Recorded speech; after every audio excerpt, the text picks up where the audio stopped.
हाय सभी को मेरा गुड मॉर्निंग, गुड इवनिंग, जो भी हो good night. Okay all of you. और मैं पहली बार इस चैनल पर आया हूँ क्योंकि आप लोगों ने बार बार रिक्वेस्ट किया कि इंग्लिश की कब आएगी वीडियो, इंग्लिश का कब आएगा। तो मैंने सोचा कि एक वीडियो एग्जाम से पहले ज़रूर डाला जाए।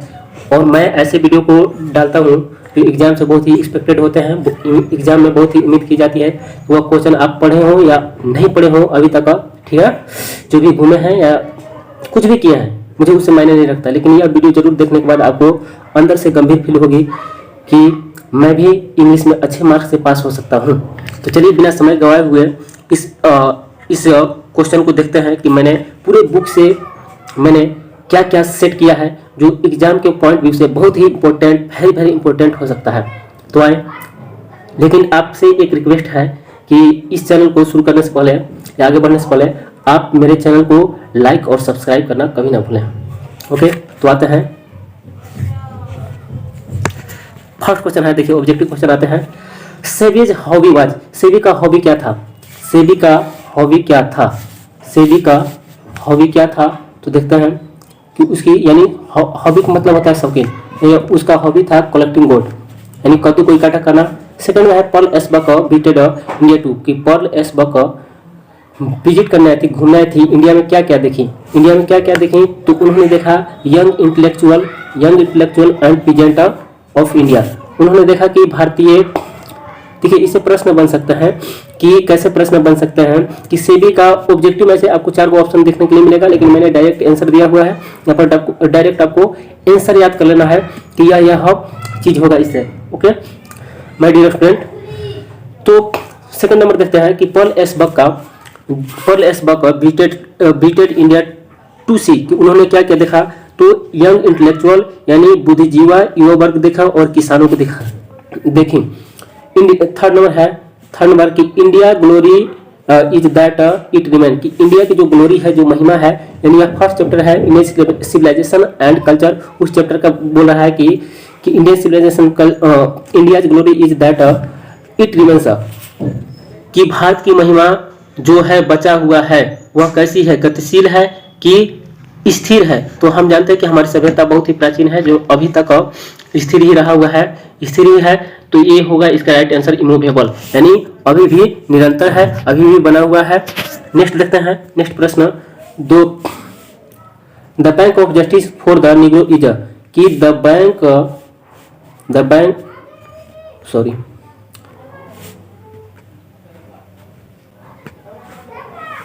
4 नंबर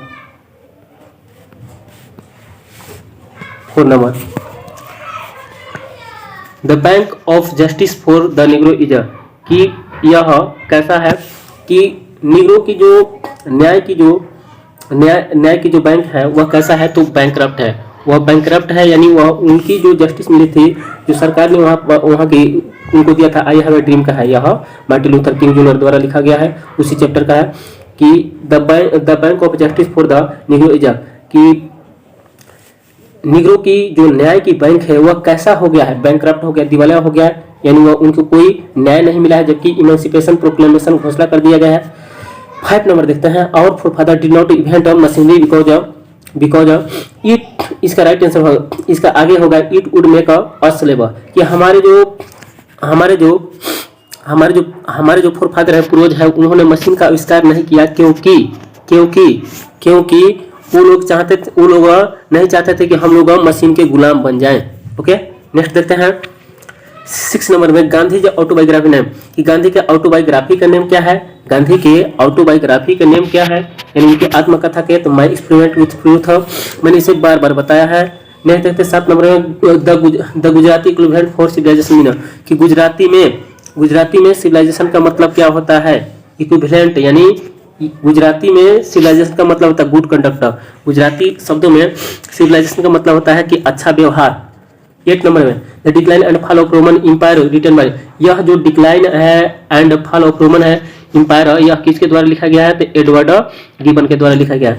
9 नंबर में देखते हैं, जब Zakir Hussain third president who was born in, कि डॉक्टर जाकिर हुसैन प्रेसिडेंट थे वह थर्ड थे। पहला आप जानते हैं डॉक्टर राजेंद्र प्रसाद है प्रेसिडेंट यानी राष्ट्रपति, और दूसरा है डॉक्टर सर्वपल्ली राधाकृष्ण, और तीसरा है यहाँ पर दिया हुआ है थर्ड डॉक्टर जाकिर हुसैन। आपको मैं जानकारी के लिए बता दूं कि जो डॉक्टर जाकिर हुसैन है वह भारत के प्रथम मुस्लिम राष्ट्रपति थे, प्रथम मुस्लिम राष्ट्रपति थे। इनका बोर्न हुआ है हैदराबाद में। एंड टूक ओथ इन, ओथ का मतलब होता है शपथ, शपथ लिया जाता है तीसरी अनुसूची के अंतर्गत। तो वह कब ली है? 1967 में लिया है। 10 में देखिए, according to doctor Zakir Hussain education is the, कि डॉक्टर जाकिर हुसैन के अनुसार एजुकेशन जो होना चाहिए वो कैसा होना चाहिए, कैसा होना चाहिए? तो प्राइम इंस्ट्रूमेंट, मुख्य हथियार होना चाहिए। और यह बात रियल है कि मुख्य हथियार होना चाहिए। नेक्स्ट देखें, नेक्स्ट है 11 नंबर में कि नानू काका कम टू दिल्ली। सभी लोग जानते हैं कि नानू काका जिन्होंने पढ़ा हुआ है मेरे द्वारा, उन लोग सभी लोग को बताए हैं कि नानू काका दिल्ली आए थे। क्या करने? तो सी मिनिस्टर, कुछ मंत्री से को देखने आए थे, मिलने आए थे। 12 नंबर देखिए, नरेटर इज एन अंडर, कि लेखक जो है नानू काका वाला मनोहर मालगोंकर, वह एक अंडर क्या है? सेक्रेटरी है ऑन प्रोबेशन। प्रोबेशन का मतलब होता है प्रशिक्षण अवधि, जो ट्रेनिंग के अवधि में होते हैं उनको कहते हैं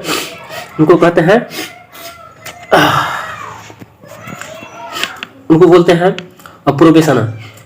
13 नंबर देखिए, नानू काका इज नरेटर, नानू काका इज, नानू काका थे, नानू काका इज, नानू काका है, सॉरी नानू काका है, नानू काका क्या है?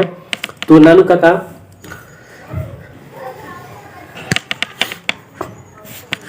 काका इज नरेटर्स मैटरनल अंकल, नानू काका लेखक के मामा जी हैं।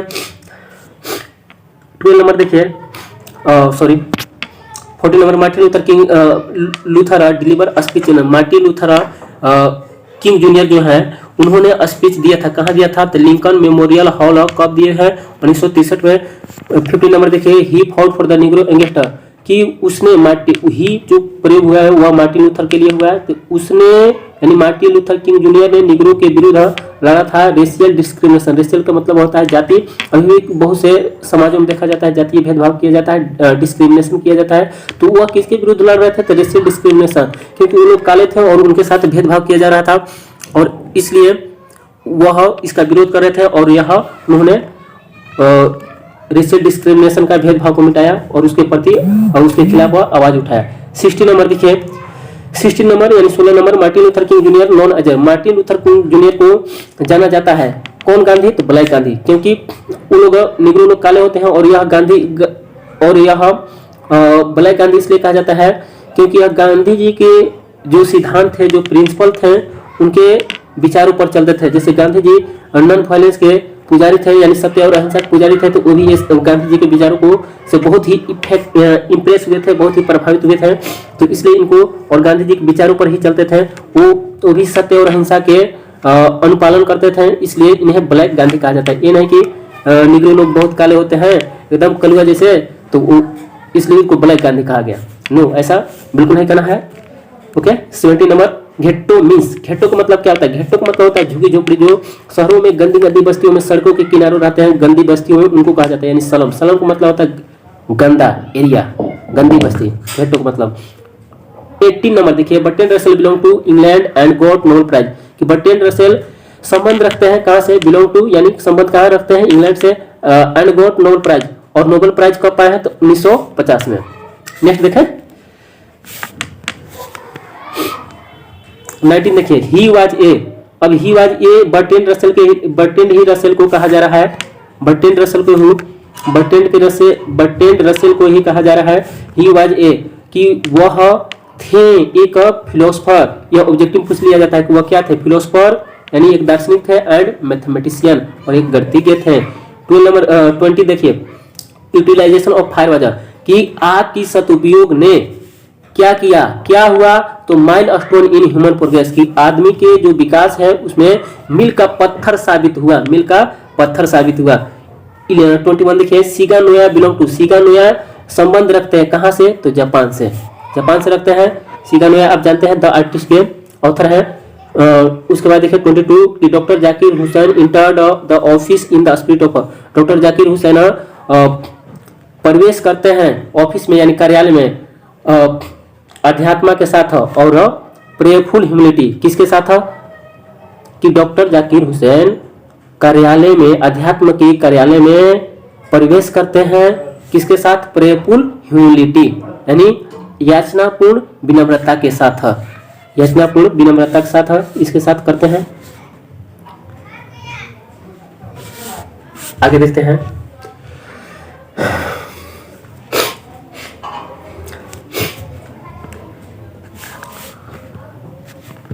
आगे नेक्स्ट वीडियो देखते हैं।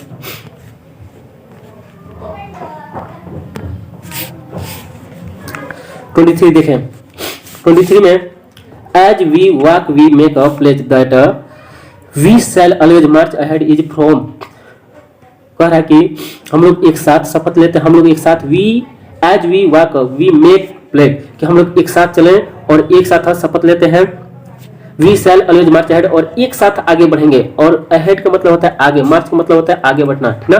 तो एक साथ आगे बढ़ेंगे। यह जो लाइन है कहां से लिया गया है? तो आई हैव ए ड्रीम, यह I have a dream doctor Zakir Hussain जब शपथ लेते हैं, प्लेज लेते हैं, तब यह बात कहे हैं, यह बात कहे हैं। नेक्स्ट देखें 24 SEBI's father work at, SEBI के पिता क्या करते थे? कारपेंटर शॉप, एक बढ़ई थे और उसी में काम करते थे।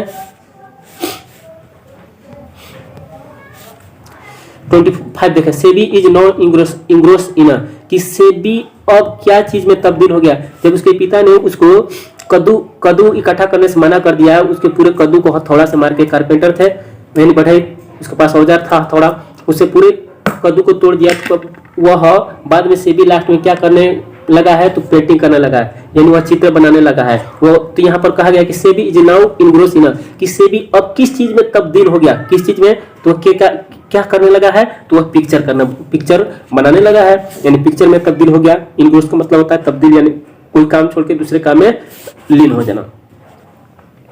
25 देखें, 25 देख लिए। 26 रूप थोका मैंने बताया है चाइल्ड इज बोर्न में, कि वहाँ का रूप थोका एक फेरी टेल है, छोटे छोटे बच्चों को कहानी कहती है, जो घर के बुजुर्ग होती हैं या जो उसकी आंटी होती है, वह कहानी कहती है और बच्चे सब सुनकर बहुत आनंद लेते हैं। ओके, तो रूप थोका क्या है? तो is a kind of fairy tale of Bangladesh, कि बांग्लादेश की एक परियों की कहानी है, जहाँ पर छोटे छोटे बच्चों को सुनाया जाता है और बच्चे खूब मस्ती करते हैं। 27 देखें the whole matter of pregnancy is celebration is, pregnancy का मतलब जानते हैं कोई महिला जो पेट से रहती है, यानी क्या बोले, हाँ, कि पूरे गर्भ धारण बोलते हैं, प्रेगनेंसी यानी गर्भ धारण की होती है, कि पूरे गर्भ धारण की अवधि में इज सेलिब्रेशन इज, कि पूरे गर्भ धारण की जब महिला गर्भ होती है तो एक सेलिब्रेशन होता है। कैसे समाज में होता है? ट्रेडिशनल होता है या वेस्टर्नाइजेशन होता है, यानी पश्चिमी सभ्यता में तो ट्रेडिशनल में होता है, यानी परंपरागत जो समाज होती है उसमें होती है। तो ट्रेडिशनल इसका सोसाइटी, इसका लास्ट में आंसर दीजिएगा कि जो गर्भाधारण अवधि है उसमें एक संपूर्ण प्रक्रिया होती है, जैसे 16 प्रकार के संस्कार आप सुनोगे, सीमंतोन्नयन, चूड़ाकर्म, अन्नप्राशन, बहुत प्रकार की होती हैं। तो यह सब जब महिला प्रेग्नेंट रहती है तब से यह शुरू हो जाता है। ये चाइल्ड इज बोर्न में बताया गया है कि बच्चे की जो जन्म होती है वो कैसे होती है और इसमें माँ कितनी तकलीफ सहती है, इसलिए माँ को मेरा सादर नमस्कार। नेक्स्ट देखते हैं जर्मन गिरियर बिलोंग टू, जर्मन गिरियर संबंध रखती है कहाँ से? तो ऑस्ट्रेलिया से। जर्मन गिरियर कहाँ संबंध रखती है? ऑस्ट्रेलिया से। और जर्मन गिरियर आप जानते हैं चाइल्ड इज बोर्न के ऑथर हैं। नेक्स्ट देखें 29 Indian belong to the, Indian belong यानी इंडियन जो होते हैं वह संबंध रखते हैं किस रेस से, किस जनजाति से? तो कोस्केशियन रेस से, यानी जाति होता है, समुदाय होता है, प्रजाति होता है, रेस का मतलब किससे संबंध रखते हैं इंडियन? तो कोस्कियन रेस से। नेक्स्ट देखते हैं 30 number India through a traveller's eye is, कि India through a traveller's eye is a है, क्या है? इसका हिंदी में बता दे रहा हूँ। इंडिया थ्रो यह 10 चैप्टर है, यह 10 चैप्टर है। इंडिया थ्रो ट्रेवलर्स आई,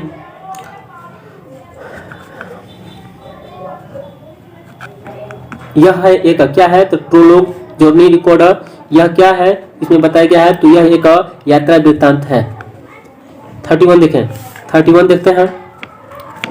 31 देखते हैं कि प्रेस इज नॉट फ्री, कि प्रेस स्वतंत्र हमेशा नहीं रहता। जैसे बहुत से लोगों का कहना है कि प्रेस कहीं भी जा सकते हैं, कहीं भी किसी के प्रति आवाज उठा सकती है, हाँ होती है, लेकिन इसमें क्या होता है, कुछ अंकुश लगाया जाता है, कुछ दबंगों द्वारा, कुछ स्टेट के द्वारा या स्टेट गवर्नमेंट के द्वारा, कि सरकार के द्वारा, कि वहाँ आपको नहीं जाना है, वहाँ पर उनको फ्री नहीं किया जाता है। तो यहाँ पर कहा है कि press is not free, press जो है वह फ्री नहीं है कहीं भी।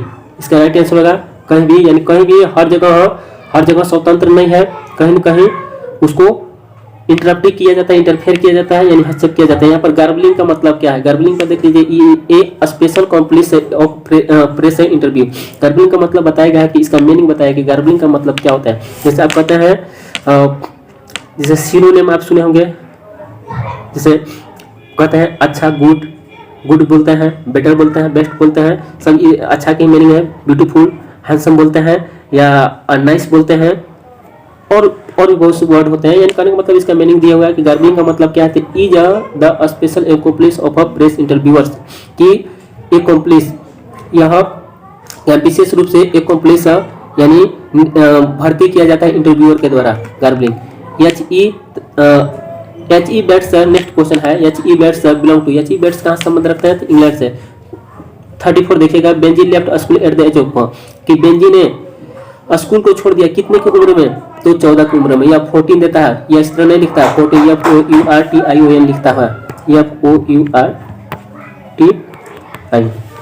नेक्स्ट देखें, अब नेक्स्ट क्वेश्चन हम बात करते हैं 35 पर, कि Benji understood everything about the business of, कि बेंजी को किस चीज के बिजनेस के बारे में पूरी जानकारी मिली, तो हेन के बारे में।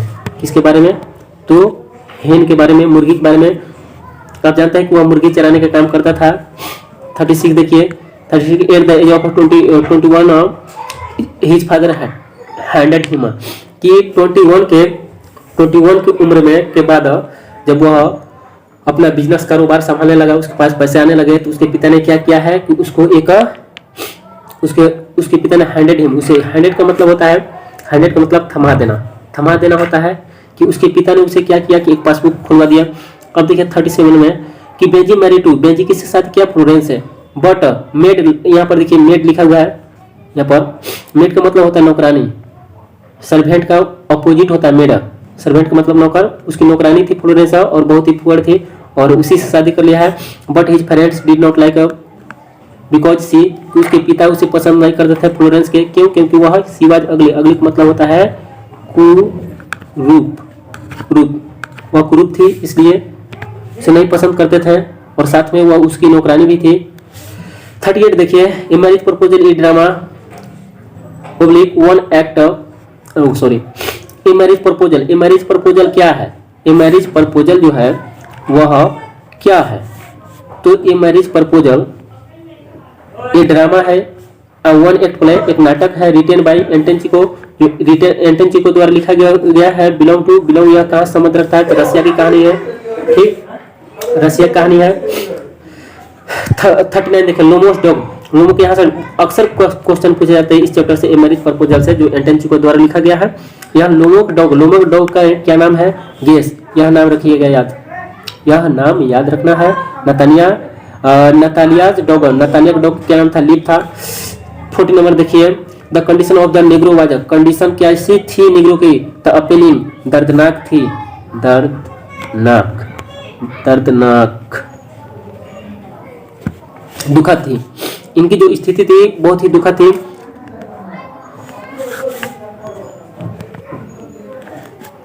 चलिए 41 देखें, what made life much pleasanter and secure, कि सुखदायक और सुरक्षित लोग अपने जीवन को कैसे बनाते हैं, कि लोग अपने जीवन को सुखद और सुरक्षित कैसे बनाते हैं। जैसे कोई भी लोग अपने जीवन को, लाइफ को सिक्योर करना है, अच्छे से चलाना है, जिंदगी को अच्छे से चलाना है या कुछ करना है, तो कैसे करते हैं, तो टाइमिंग और डोमेस्टिक एनिमल्स, टाइमिंग यानी जानवरों को पालतूकरण करते हैं, जैसे बहुत लोग सुअर का पालन करते हैं, या भेड़ बकरी का पालन करते हैं, या कुछ भी का मुर्गी पालन करते हैं, और अपने जीवन में आय लाते हैं और अपने जीवन को सुखद बनाते हैं।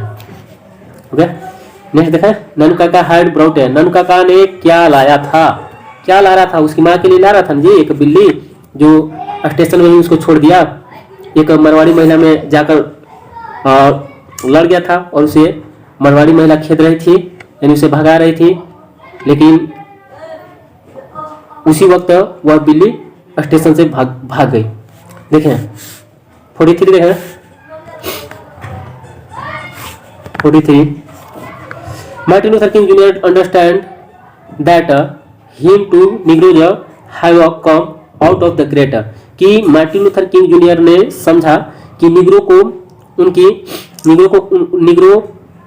निग्रो ने बहुत बड़ी निग्रो आए हैं यहाँ पर और उन्होंने बहुत ही महान एक चीज दिया है। क्या दिया है? तो ट्रायल एंड ट्रिब्यूशन, कि उन्होंने क्या क्या दिया है? तो ट्रायल एंड ट्रिब्यूशन। इस वाक्य यहाँ पर देखिए, इस वाक्य लिखने के बाद इसमें से अगर कोई ऑब्जेक्टिव पूछे तो यह वर्ड देखिएगा, ट्रायल और ट्रिब्यूशन कहाँ लिखा हुआ है देखते, इसे टिक लगा देना है।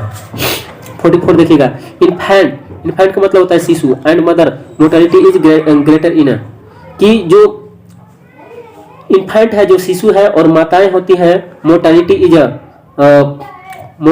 इज ग्रेटर इन, कि नैतिक रूप से बहुत ही ग्रेटर का मतलब ग्रेटेस्ट है, यानी बड़े होते हैं किस समाज में? तो ट्रेडिशनल बर्थ में। जब माँ की बहुत से समाज ऐसे होती है कि माँ जब बच्चे नहीं पैदा कर पाती है तो उन्हें प्रताड़ित किया जाता है, उन्हें सताया जाता है, उन्हें बाझ माना जाता है। लेकिन ट्रेडिशनल सोसाइटी में जब वह बच्चे को दे देती है, एक जन्म दे देती है इन्फेंट माताएं, मदर, तो यह कहाँ पर यह नैतिकता ग्रेटर माना जाता है, अधिक माना जाता है, इसको महत्व दिया जाता है तो ट्रेडिशनल बर्थ में, पारंपरिक जन्मों में। नेक्स्ट देखिए 45 में, when we speak of the freedom of press and we usually mean freedom from direction by the government, कि जब प्रेस को बोलने की आज़ादी होती है, सामान्यतः हम लोग देखते हैं कि वह सामान्यतः वी यूजुअली मीन, सामान्यतः हम इसका मतलब देते हैं कि आज़ादी दिया जाता है, डायरेक्शन बाय द, किसके द्वारा डायरेक्शन दिया जाता है? सरकार के द्वारा। सरकार बोलते हैं कि आपको ये करना, वो करना है, कि ये छापिए, ये मत छापिए, ये हमारे खिलाफ है, तो वही चीज अब प्रेस करती है, यानी सरकार के नियंत्रण में होती है। इसलिए वहां पर कहा गया इससे पहले कि press is not free everywhere, कि जो प्रेस होती है हर जगह स्वतंत्र नहीं होती है। नेक्स्ट क्वेश्चन देखते हैं 46 में, Paul S Buck and learn about Buddhism from his, कि पॉल एस बक ने बुद्ध के बारे में सुना था। किससे सुना था? तो अपने पिता से सुने थे। तभी वो आए थे जी, इंडिया में आए थे घूमने, वहाँ पर देखने कि बुद्ध की बुद्ध की बहुत सारी जो घटनाएं हैं भारत में हुई है, जैसे बौद्ध ज्ञान, उनको ज्ञान की प्राप्ति हुई है, जाकर कुशीनगर में उनकी मृत्यु हुई है, बहुत सारी ऐसे बातें हैं, तो उन्होंने सुना था। और इंडिया ट्रेवलर्स आई थ्रो, वह यानी यात्रा वृत्तांत में घूमने आए थे और एक ऐसे को लिखी है। देखिए 47 लिखा है, who was scolded for planning painting picture, कि कौन पेंटिंग के पिक्चर के लिए भी अब डांटा जा रहा था। तो सेबी को डांट रहा था लोग। पहले तो लोग कद्दू को इकट्ठा करता था, यानी गोड को इकट्ठा करता था, तो उसके लिए इसे डांटा जाता था। लेकिन अब इसे पेंटिंग के लिए भी डांटा जा रहा है। 48 नंबर देखें 48, according to Paul S Buck the main quality of leader is, कि पॉल एस बक के अनुसार नेता का मुख्य गुण होता है, क्या होता है? तो सेल्फनेस, यानी निस्वार्थ होना चाहिए। जिस तरह महात्मा गांधी, पंडित जवाहरलाल नेहरू निस्वार्थ है, सेल्फनेस है, यानी कोई उनको स्वार्थ था नहीं कि मैं प्रधानमंत्री बनूंगा तो इतना मेरे अकाउंट में रहेगा पैसे, या किसी प्रकार की पद की, नहीं रुपये पैसों की। तो वही एक नेता को होना चाहिए और वैसा नेता को होना चाहिए। तो पॉल एस बक के अनुसार भी यही इनका कथन है कि एक नेता का मुख्य गुण होना चाहिए सेल्फनेस, यानी निस्वार्थ होने के लिए।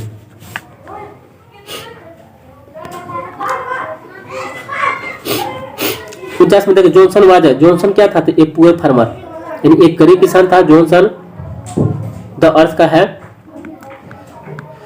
50 देखें, second chief secure of revenue of a newspaper is, कि न्यूज़पेपर का दूसरा source, second chief source of revenue, कि दूसरा मुख्य सोर्स रेवेन्यू का क्या है? तो wealth of honour, wealth of honour यानी स्वामी का धन।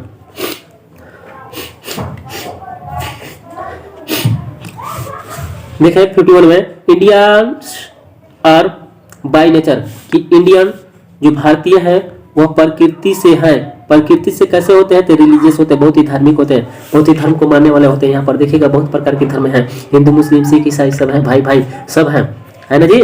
नेक्स्ट देखते हैं, लोगो एंड चुबको आर, लोगो और चुबको क्या थे? तो आप जानते हैं ना कि दोनों क्या थे जी? पड़ोसी थे, दोनों पड़ोसी थे, नेबर्स थे, पड़ोसी थे। लोगो वांट टू मैरी, लोगो शादी करना चाहता था, शादी करना चाहता था किससे?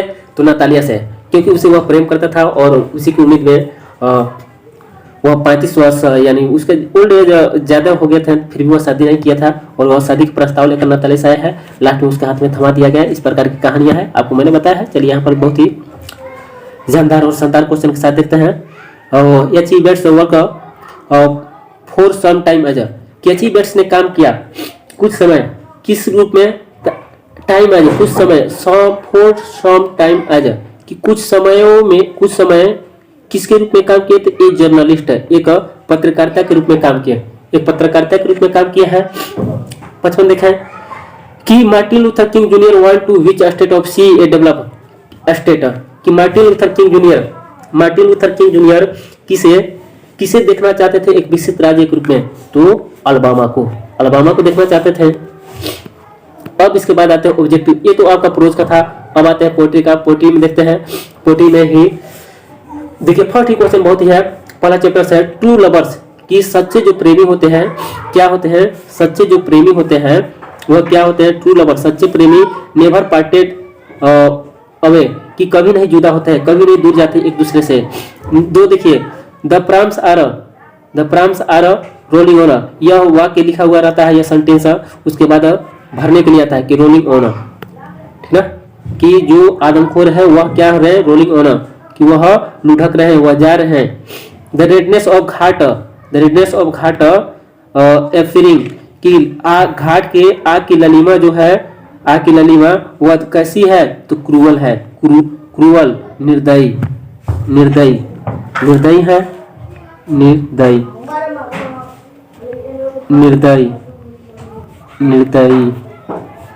निर्दयी है। देख सकते हैं, आगे की तरफ हम बढ़ते हैं। 4 में है the passers of at the Ghat looked, कि जो राहगीर है घाट को देखकर कैसे होते हैं? फ्राइगनेटर, डर जाते हैं। जो आग की जो ललिमा है, जो घाट पर जल रही है आग की ललिमा, उस चीज को फाड़ के वह फ्राइगनेट हो जा रहे हैं, भयभीत हो जा रहे हैं, डर जा रहे हैं। द लेडी 5 नंबर में, द लेडी इन एन इफ्ता बिलोंग टू, कि जो महिला है, जो लेडी है वह एन इफ्ताफ में बिलोंग करती है। एन इफ्ताफ में जो लेडी के बारे में बताया गया है कि महिला जो है बहुत सुंदर है, और उसमें बताया गया कि जो सुंदरता होती है वह कभी नहीं एक जैसी होती है। यानी सुंदरता आज आप में दिख रही है, कल मेरा में दिखेगा, या आज मुझ में दिख रहा है वो कल किसी और में दिखेगा। यानी सुंदरता उसमें बताया बस यही कि सुंदरता जो है वह नश्वर चीज होता है, इसलिए सुंदरता के पीछे नहीं भागना है। चलिए आगे देखते हैं। यानी इसमें ये होगा आंसर इसका वेस्ट कंट्री, यानी वेस्ट कंट्री के थी, यानी पश्चिमी देश की जो महिला, सुंदर महिला के बारे में बात किया गया है वह वेस्ट कंट्री का है, यानी पश्चिमी देश की है। नेक्स्ट प्रश्न देखते हैं। नेक्स्ट प्रश्न है 6 में, ट्रेवलर्स आर ब्लेस्ड बाय, कि ट्रेवलर्स यात्रीगण को ब्लेस किया जाता है किसके द्वारा? यानी आशीर्वाद दिया जाता है। आशीर्वाद किसके द्वारा दिया जाता है? तो वाटरफॉल के द्वारा, यानी झरने के द्वारा दिया जाता है। 7 देखिए, जोहन डोली बिलोंग टू, जोहन डोली कहाँ से बिलोंग करता है, कहाँ संबंध रखता है? तो इंग्लैंड से संबंध रखता है। 8 में देखिए, एटम ऑफ ब्लड, एटम से आप पहले ही आप जान गए होंगे कि किस चैप्टर से होना चाहिए। तो atom of blood is same in every human being, कि ब्लड का हर एक कण प्रत्येक मानव में एक जैसा होता है। यह किस चैप्टर से है? तो Walt Whitman song of myself है, इसमें भी है।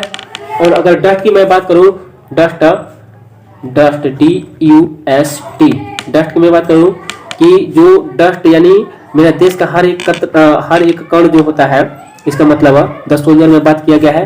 तो डस्ट और एटम देख लीजिएगा, एक कंफ्यूज में पड़े रहिएगा। नेक्स्ट देखते हैं 9 नंबर में, man's power is man's the power जो होता है क्या होता है, वेरी वीक होता है।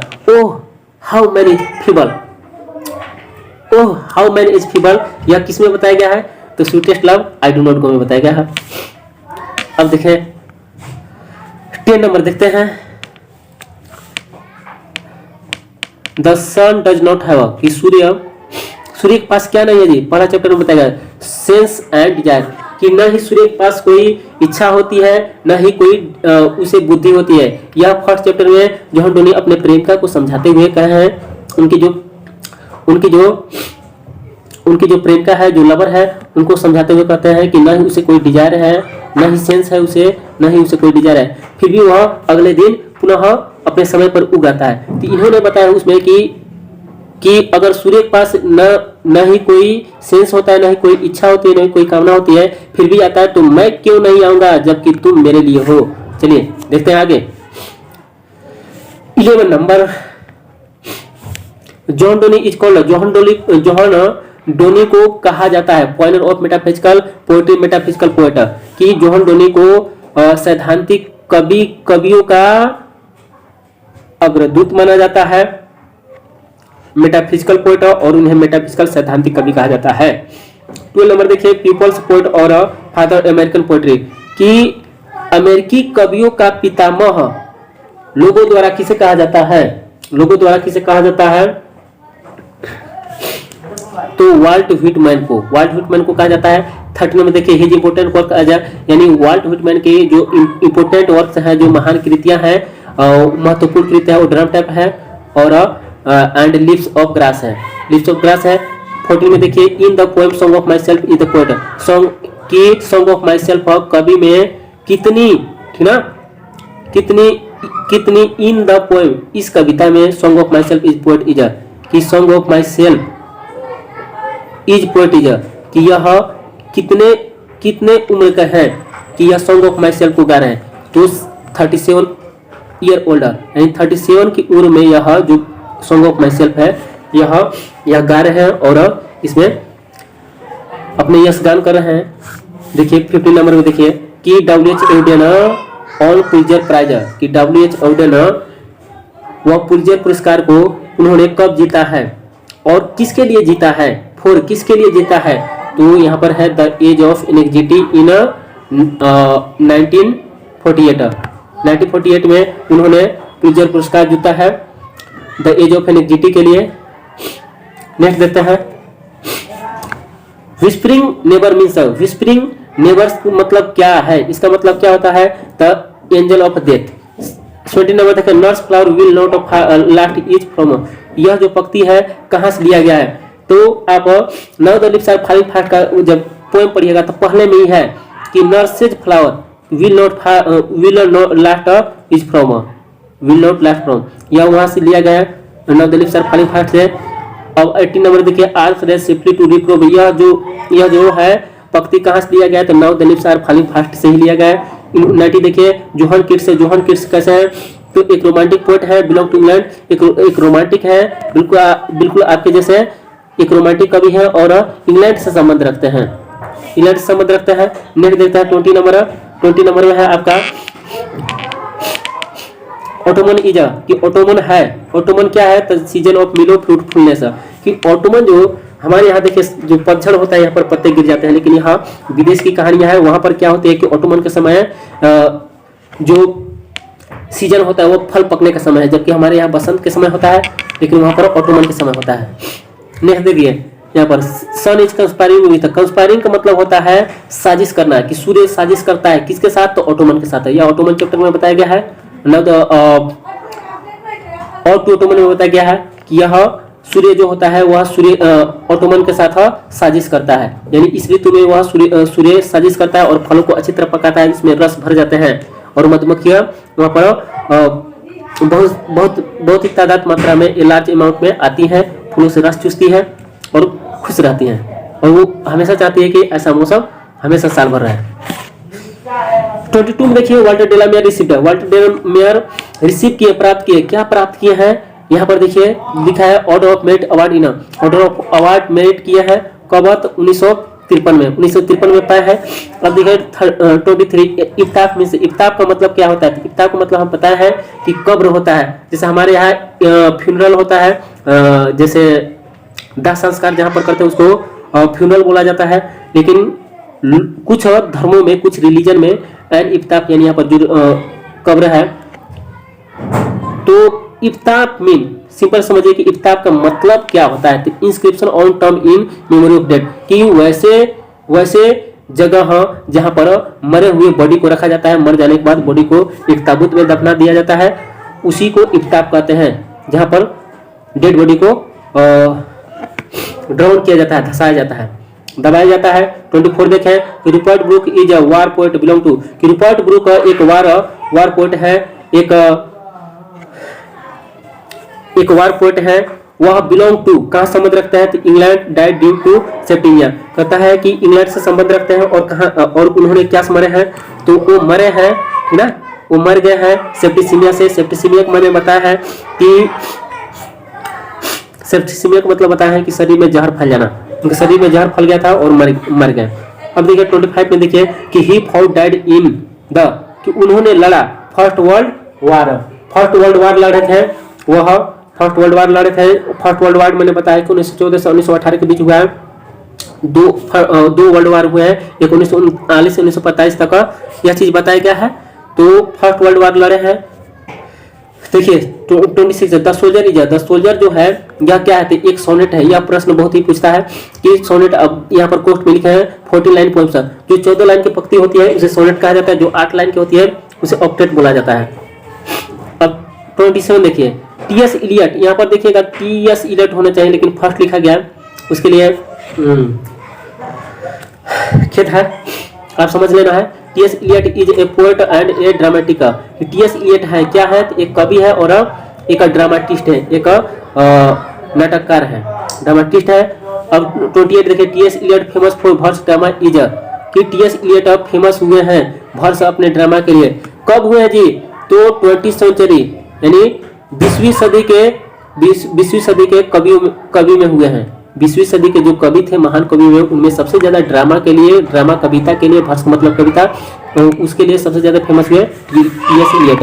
नेक्स्ट देखते हैं 29 से कि मैकाबिटी इज, कि मैकाबिटी है, मैकाबिटी क्या है जी? मिस्टिक आइटम, एक रहस्यमय बिल्ली है। कॉल्ड, जिसे पुकारा जाता है, जिसे कहा जाता है Napoleon of crime and also hidden power, और वह उसे कहा जाता है तू निकला छुपा रिस्तम, यानी हिडन पावर को मतलब छुपा रिस्तम, उसे छुपा रिस्तम कहा जाता है। 30 नंबर देखिए मैकाबिटी इज फुल ऑफ, मैकाबिटी जो है उसे वह पूरी तरह भरा हुआ है, किस चीज से भरा हुआ है? तो डिसीटफुलनेस यानी धूर्त चालाकी से भरा हुआ है, इस चीज से भरा हुआ है।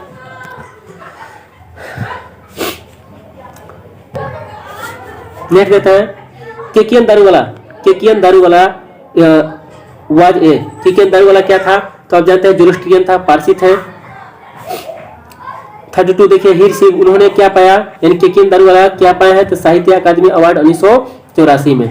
इससे पहले हम ऑर्डर ऑफ डिसऑर्डर, इससे पहले हम बहुत सारे पुलित्जर पुरस्कार देखे हैं, ऑर्डर ऑफ मेरिट देखे हैं, बहुत से पुरस्कार देखे, तो सब याद कर लेना है। अब 33 देखता है Zoroastrian dispose their body at, कि जोरोस्ट्रियन के डिस्पोज किए गए, उनके बॉडी को डिस्पोज किया गया, उनके बॉडी को रखा गया, कहाँ रखा गया?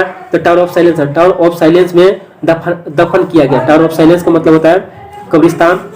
अब देखिए यहाँ पर 34 देखिए घाट इज लोकेटेड, घाट कहाँ अवस्थित था? लोकेटेड, तो on the bank of river यानी नदी के किनारे था। नेक्स्ट देखें, चलिए 35 देखते हैं। 35 देखते हैं बर्निंग घाट इरुप्टेड, इरुप्टेड का मतलब होता है स्फूर्ति दीप्त, जो आग सुलगता है, यानी आग जैसे आंगरा को देखे होंगे, अंगरे को वह जलता है, लालिमा लिए हुए रहता है, तो उसी को बोलते हैं स्फूर्ति, और धीरे धीरे वह राख में बदलती है, वही होता है इरुप्टेड। तो बर्निंग घाट इरुप्टेड फ्लोरेसेंस, यानी फ्लोरेसेंस मतलब स्फुरदीप्ति, यानी पूरी लालिमा के साथ इज फ्रॉम, यह कहाँ से लिया गया? बस यह देख लेना है कि बर्निंग घाट देखते ही आप जान लीजिए कि यह फायर हेमन से लिया गया है। यह किस चैप्टर से है? फ्रॉम, किससे? फायर हाइवन से, जो के दारू वाला लिखा है। 36 देखिए, snake was the first comer at, कि स्नेक पहला आगंतुक था कहाँ पर? तो वाटर ट्रू यानी नाद के पास। And the port will there to quench his thirst, जहाँ पर लेखक आया था अपनी प्यास को बुझाने के लिए दूसरे आगंतुक के रूप में। पहले तो वहाँ पर सांप था ना। 37 देखिए, the colour of snake was, colour था कैसा? तो येलो ब्राउन था। उसका सांप का कलर कैसा था? तो येलो ब्राउन था। नेक्स्ट देखते हैं, ही lifted his head from drinking is, कि उसने अपने सर को उठाया फ्रॉम ड्रिंकिंग इज, कि पीने के लिए, तो फ्रॉम कहाँ से लिया गया है? From snake by D H Lawrence, कि कहाँ से लिया गया है? तो फ्रॉम स्नेक से लिया गया है बाय डी एच लॉरेंस, यानी डी एच लॉरेंस के द्वारा लिखा गया है, डेविड हर्बर्ट लॉरेंस। 39 देखिए, 39 देखते हैं, इन सिसिली यानी इटली में black snake said, black snake को इनोसेंट माना जाता है, मासूम माना जाता है, कि वह नहीं काटता है, नहीं तो जो गोल्डन होते हैं वह बहुत ही डसते हैं।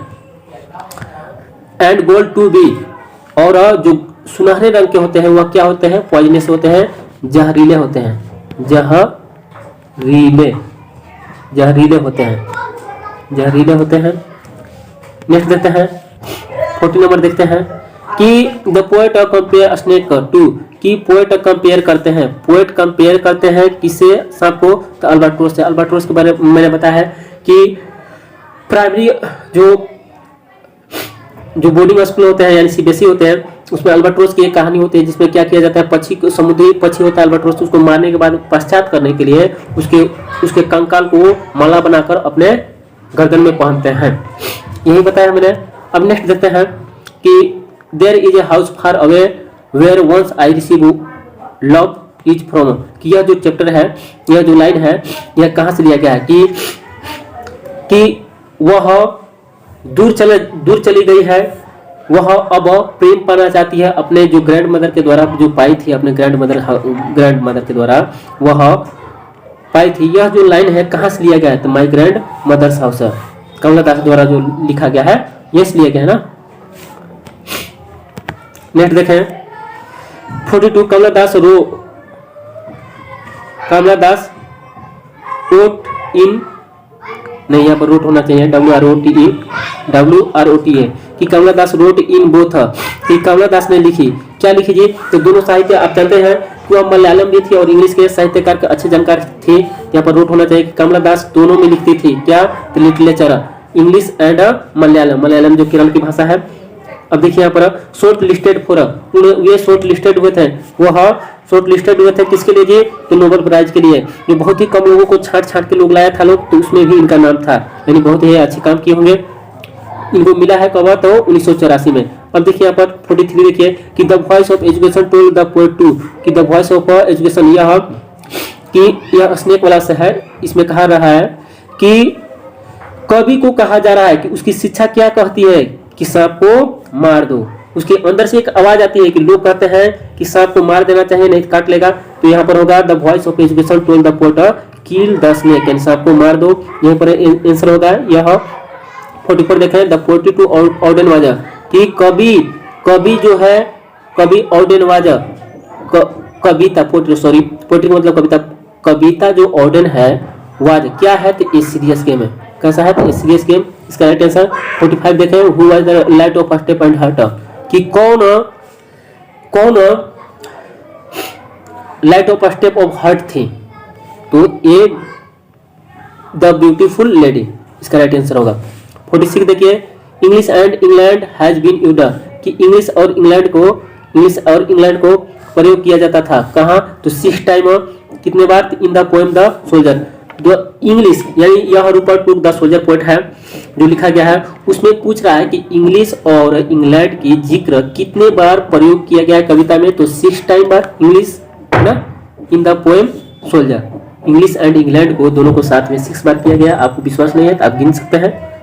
नेक्स्ट देखते हैं, 47 देखते हैं। 47 देखिए, the fire has forgotten it, कि फायर जो है वह भूल गया है। वह क्या भूल गया है जी? तो अपने डीड, इट्स डीड, कि अपने अपने धर्म को भूल गया है। यह यानी यहाँ पर जोरोस्ट्रियन है, जोरोस्ट्रियन में आग की पूजा की जाती है, आग की आरती की जाती है, बहुत ही सबसे पवित्र माना जाता है। जैसे हमारे धर्मों में गाय को सबसे पवित्र माना जाता है, इसी तरह उसमें भी माना जाता है। तो जब वह एक घाट पर देखा हुआ है अंग को, हड्डियों को जलाते हुए, तो वहां पर कहा गया है कवि पोएट के द्वारा कि वह अपने महान कार्य को यानी अपने धर्म को भूल गई है। Who is the master criminal, कि मास्टर क्रिमिनल कौन है? तो माइका बेटी। 49 देखिए, who decided to kill the snake, किसने डिसाइड किया सांप को मारने के लिए? किसने डिसाइड किया कि सांप को मार दिया जाना चाहिए? द पोएट हिमसेल्फ, कवि ने अपने आप मने मने किया। 50 देखिए, which season is called the season of mist मिलो फ्रूटफुलनेस, कि किस सीजन को, तो किस सीजन को, तो आपको किताब के अनुसार आंसर देना है कि किस सीजन को फल को पकाने वाला और कुहासे का दिन कहा जाता है? तो ऑटोमन को।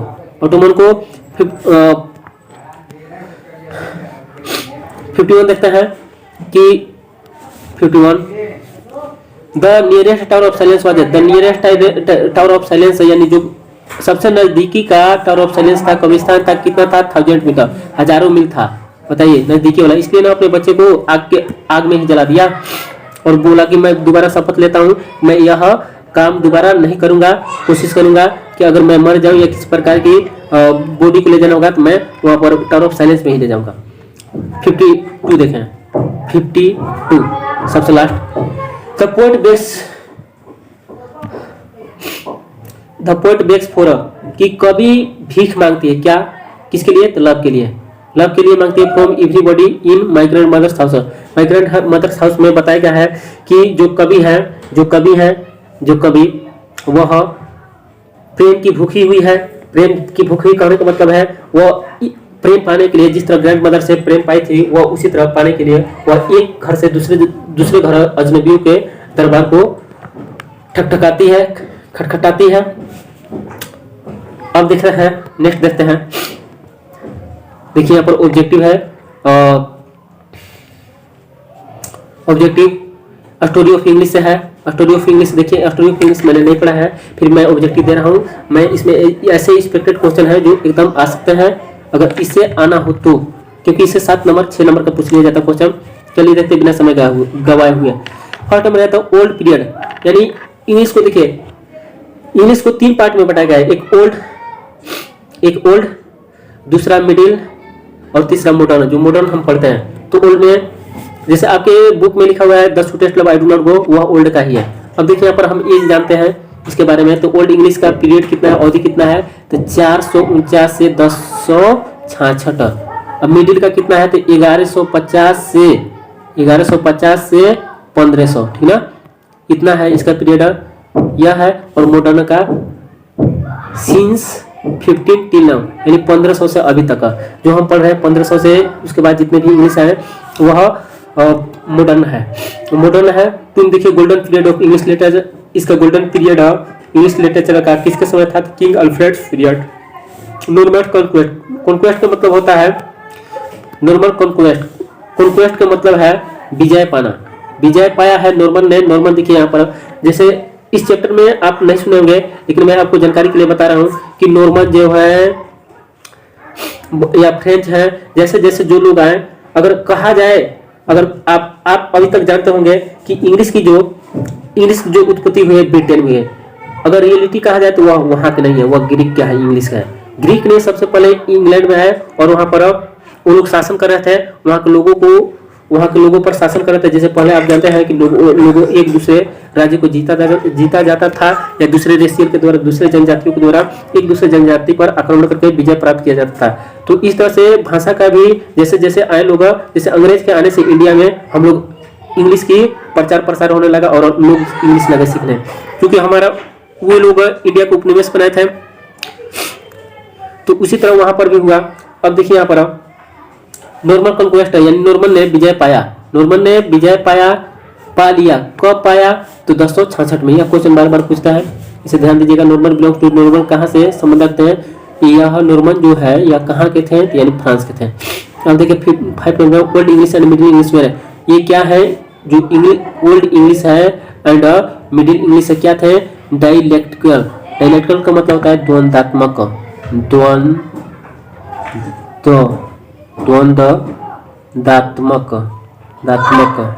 द्वंद्वात्मक। अब 6 नंबर देखते हैं, 6 से आगे बढ़ते हैं। डायलेक्ट ऑफ इंग्लिश कि dialect of English old English के उपभाषा, डायलेक्ट मतलब होता है उपभाषा भी होता है, कि यहाँ पर उपभाषा इंग्लिश के ओल्ड इंग्लिश के कितने हैं तो 4 हैं, इसके 4 और मिडिल के कितने हैं 5 हैं। Great vowel shift took place during, कि ग्रेट वोवेल शिफ्ट हुआ, शिफ्ट टू का यानी वह जगह है, एक जगह शिफ्ट का मतलब जाते हैं एक जगह से, जैसे आप परीक्षा देने गए हैं अपने घर को छोड़ के तो वहाँ पर शिफ्ट हुए, तो इस तरह यहाँ पर है कि ग्रेट वोवेल शिफ्ट टू का, कि शिफ्ट टू का वह शिफ्ट हुआ कब हुआ, किसके दौरान में, तो मिडिल एज के, यानी इंग्लिश का भी एज है, एक है ओल्ड है, एक मिडिल है, एक मॉडर्न है, तो मिडिल एज में ग्रेट वोवेल को शिफ्ट कर दिया गया है।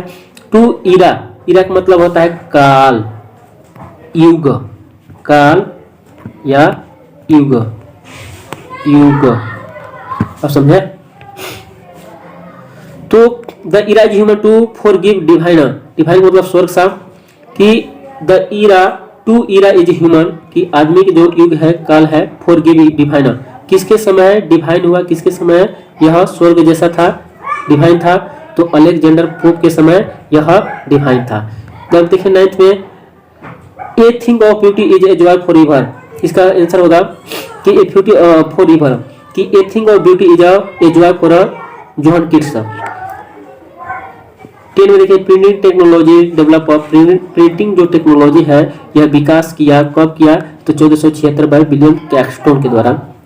नेक्स्ट देखें, the word drama comes from, कि ड्रामा, या बार बार हम दिए हैं आपको क्वेश्चन भी देखिए, the word drama come from, the word from कहाँ से आया है, तो ग्रीक वर्ड है ड्रामा, कि जो ड्रामा शब्द है यह दुनिया में कहाँ से आया, तो ग्रीक वर्ड है, यानी ग्रीक से आया है। चलिए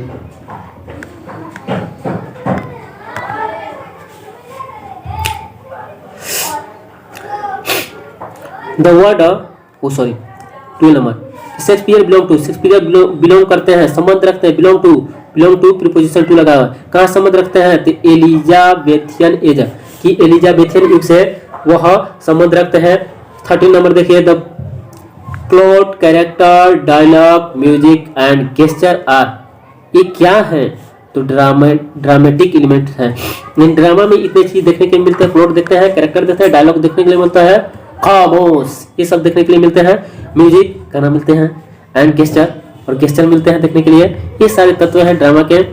अब आते हैं 14 नंबर में, देख लीजिए बहुत ही तेजी में हम देखते हैं। Now variety of English is, new variety की इंग्लिश को कहा जाता है न्यू इंग्लिश कहा जाता है। The section called their language, English, यहाँ पर इंग्लिश होना चाहिए, इंग्लिश कहा जाता है कि जो सेक्शन, जो सेक्शन है, सेक्शंस है, उन्हें कहा जाता है भाषा का क्या, तो इंग्लिश कहा जाता है। तो authorised version of Bible help in, कि जो प्राधिकृत यानी सरकार के जो द्वारा अधिकार प्राप्त किए होते हैं, जो ऑथराइज होते हैं, यानी उसमें शुद्धियाँ ज़्यादा होते हैं, तो authorised version of Bible help, right answer simplification English, simplified यानी उसे सरलीकृत इंग्लिश, सिंप्लीफाई मतलब होता है सरलीकृत, यानी बहुत ही सरल भाषा में, आसान भाषा में उसे किया जाता है, सिंप्लीफाई इंग्लिश हो जाएगा। 70 नंबर में, English is used as a two foreign language, कहाँ की फॉरिजन लैंग्वेज है, इंग्लिश प्रयोग किया जाता है विदेशी भाषा में, तो चाइना में। Which is a widely recognized as a world language, British English, कि ब्रिटिश इंग्लिश में कौन सी जो संसार की भाषा है जिसे बृहत्तर रूप में यानी बहुत ही विस्तार रूप में प्रयोग किया जाता है, बहुत ही विस्तार रूप में प्रयोग किया जाता है, तो ब्रिटिश इंग्लिश को प्रयोग किया जाता है। ब्रिटिश इंग्लिश का 19 देखिए, English belong to Indo European, कि इंग्लिश बिलोंग संबंध रखता है इंडो यूरोपियन फैमिली से, जो इंग्लिश भाषा है वह कहाँ संबंध रखता है, तो इंडो यूरोपियन फैमिली से रखता है। आगे प्रश्न की तरफ बढ़ते हैं। आफ्टर नॉन प्रोग्रेस टू भी चलाऊंगे जब because of the court of, इसका राइट है फ्रेंच होगा, French. The paradise lost in an, कि पैराडाइज खो दिया, एक क्या है, इपिक है, एक महाकाव्य। The paradise lost is an, यह जो है यह क्या है, तो इपिक है, महाकाव्य है। 22 देखिए, Himalaya blunder is fragmented use in, कि हिमालय ब्लंडर जो है फ्रिक्वेंटली सामान्यतः यूज इन प्रयोग किए जाते हैं कहाँ जी? अमेरिकन इंग्लिश बुक में। अमेरिकन इंग्लिश बुक में लेवी एंड हाइपेरियन, यह देख लीजिएगा, बहुत ही अच्छा प्रश्न है। Levi and Hyperion were written by, किसके द्वारा लिखा गया है? तो जोहन किस के द्वारा? द लोटस तारा तोरू दत्त के द्वारा लिखा गया है। यह देखिए केवल बुक का नाम है, ठीक है ना। बुक का नाम आप देख लीजिएगा, जैसे रविन्द्रनाथ टैगोर, चित्रा है, गीतांजलि है, यह रविन्द्रनाथ टैगोर के द्वारा लिखा गया है। यहाँ पर ऐसे भी है राजा राव के द्वारा, विक्रम सेठ के द्वारा क्या क्या बुक लिखा गया है। नेक्स्ट देख लीजिएगा, इसे आप पढ़ लीजिएगा, मैंने पीडीएफ भी इसे प्रोवाइड करूंगा, तो पीडीएफ में आप देख लीजिएगा। अब देखिए ट्रिक है, कुछ ट्रिक आपको समझने की जरूरत है, कैसे ट्रिक समझाया जाएगा। Trick for objective. Trick for objective करने का मतलब है कि बहुत से ऐसे आप उलझन में रहते हैं कि कौन बुक क्या है, स्टोरी है कि स्पीच है कि क्या है, वो चीज मैंने बताया है बहुत ही ट्रिकली। मैं इसी के लिए काफी मेहनत कर रहा था बहुत दिनों से, और आज चल के बनाया है, तो मैं इसे जरूर आपके साथ शेयर कर रहा हूँ। द टाइप बताने का, देखिए इस चैप्टर में, इस आपके बुक में रैंडो में कौन कौन से ऐसे है, कौन कौन से, तो देखिए यहाँ पर ट्रिक है। भारतीय विचार सुनकर बच्चे भी आजाद हो जाते हैं। तो भारतीय कहने का मतलब इंडियन, तो इंडियन सिविलाइजेशन कल्चर, यह क्या है? तो ऐसे है, यह ऐसे है। अब देखिए उसके बाद है विचार कहने का मतलब idea that have helped Mankind, ये भी क्या है? ऐसे है। इसका ऑथर नेम याद है ना? पहला क्या है? महात्मा गांधी, दूसरा आइडिया बर्ट्रैंड रसेल। अब देखिए उसके बाद बच्चे हैं, तो यहाँ पर बच्चे हैं, बच्चे ये चाइल्ड का मतलब बच्चा होता है, चाइल्ड इज बोर्न जर्मन गिरियर। यह उसके बाद आजाद है जी, आजाद यानी फ्री है, फ्री। नेक्स्ट देते हैं फ्री, यहाँ पर देखिए फ्री यानी हाउ फ्री द प्रेशर डोथी एल्सियर के द्वारा लिखा गया है। यह भी एक कैसे है। अब स्पीच कौन सा है?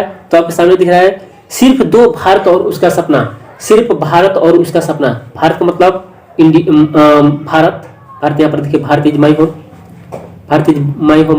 भारत इज माई होम, यह स्पीच है जिसमें डॉक्टर जाकिर हुसैन शपथ लेते हैं, प्लेज लेते हैं और देते हैं। अब देखिए उसके बाद है सपना, उसका सपना आई हैव ए ड्रीम का मतलब सपना। यह दो आपकी बुक में है, जो 2 पार्ट और 4 पार्ट। यह स्पीच है, अब देखिए नेक्स्ट देते हैं, नेक्स्ट प्रश्न की तरफ बढ़कर, और स्टोरी कौन सा है? स्टोरी कौन सा है? तो देखिए, मैं किसी कलाकार को चुटकी में जमीन पे ला सकता हूँ। अब देखिए कलाकार यानी आर्टिस्ट, द आर्टिस्ट, सिगन ए पिंच ऑफ स्नूप, चुटकी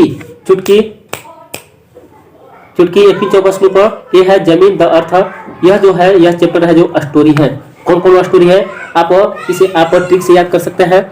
अब देखिए नोबेल प्राइज, कुछ अजीब चीज दिखा रहे हैं आपको कि नोबेल प्राइज क्या क्या है। तो नोबेल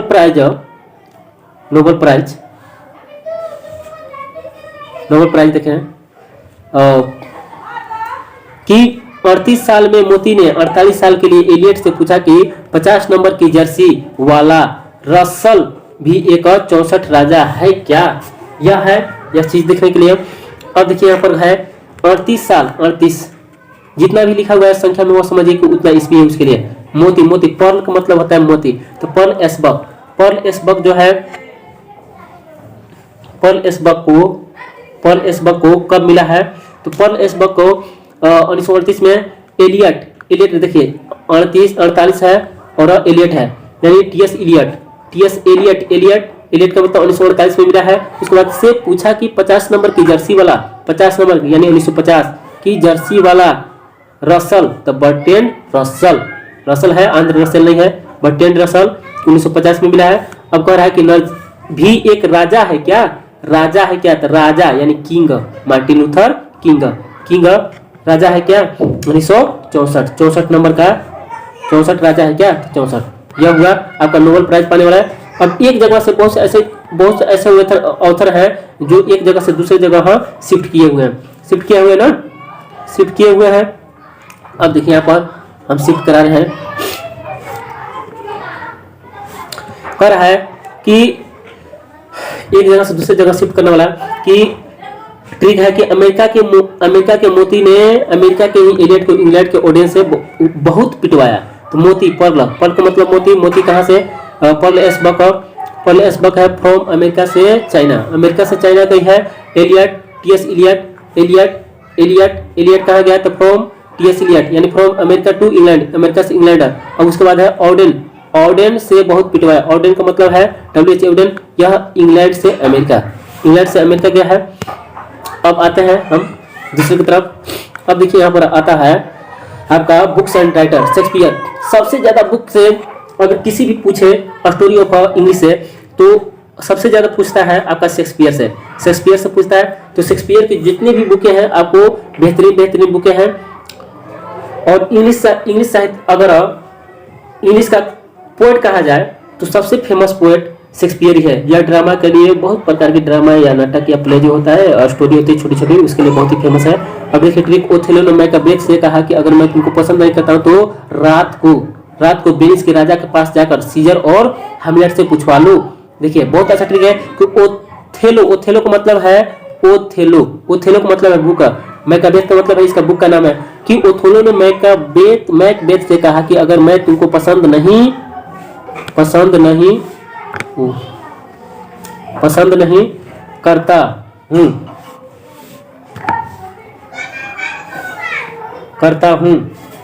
करता हूं तो रात को वेनिस के राजा के पास जाकर सीजर और हैमलेट से पूछवा लो। अब देखिए यहाँ पर आपका वेनिस के राजा से पूछवा लो। ओथेलो को इनका बुक है